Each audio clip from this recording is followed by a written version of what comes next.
Hi, everyone, and welcome to the latest episode of the Tiny Brains podcast. I'm your host, Kevin Joyce, CEO at Tiny Brains, and with me I have Peter Graham, the Brigadier of Brains at Right. Tiny Brains.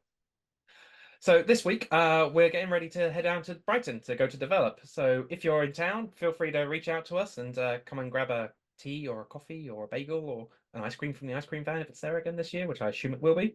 But yeah, love to chat about anything XR.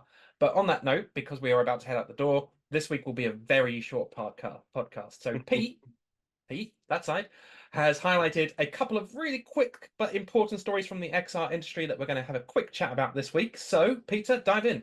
So Meta's Mark Zuckerberg has been talking about his prototype AR glasses.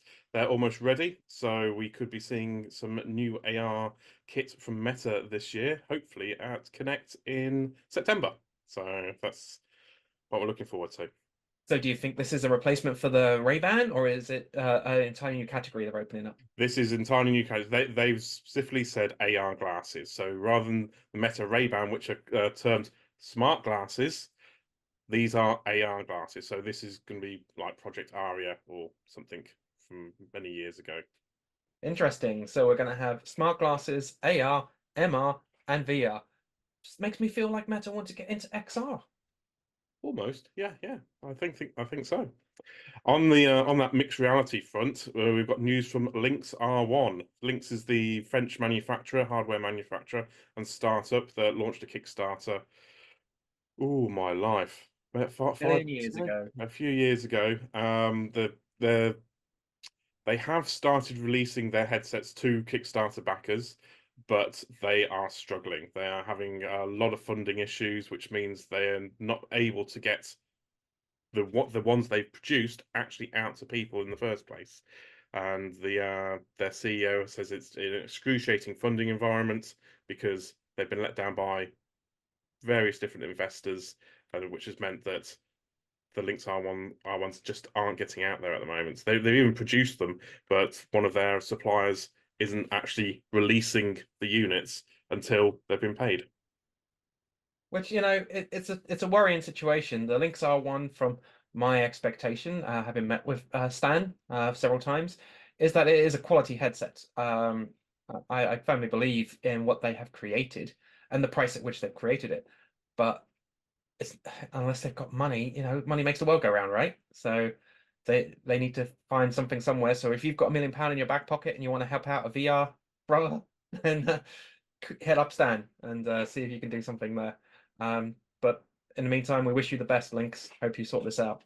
Yeah, because they were going to be one of the first mixed realities headsets. They were going to be out before the Quest, but yes, unfortunately that hasn't occurred because they just don't have the cash reserves. So, and finally, as we always like to end on a game, let's talk about Attack on Titan VR.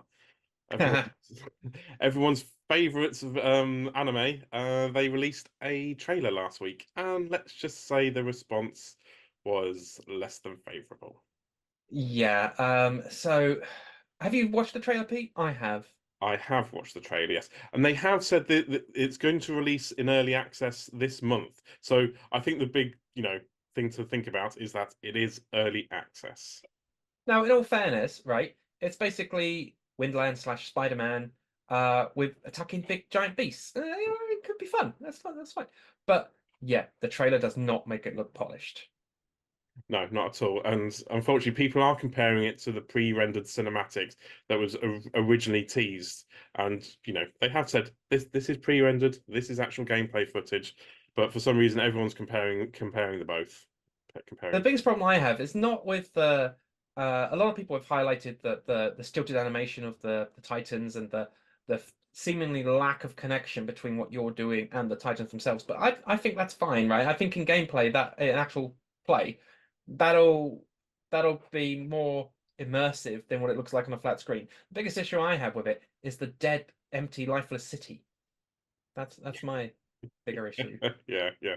It did look like you were just going to be flying around, or well, zipping around, however they like to term it.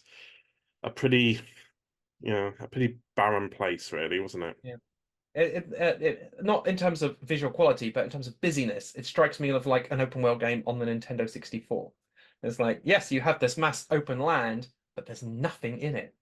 But hopefully that will be fixed because, as Pete said, the game is only launching in early access. So give them time, let them cook. Exactly. And that's our quick rundown. That is our quick rundown. Thank you, Pete. That's all we've got time for this week because we are about to go and get on some trains. So good old British public transport. Once again, we will be at Develop this week. So if you are going to develop, please do reach out and meet up and have a chat about anything XR. And also Gamescom is coming up pretty quickly. So yeah, drop us a line. You never know what's coming.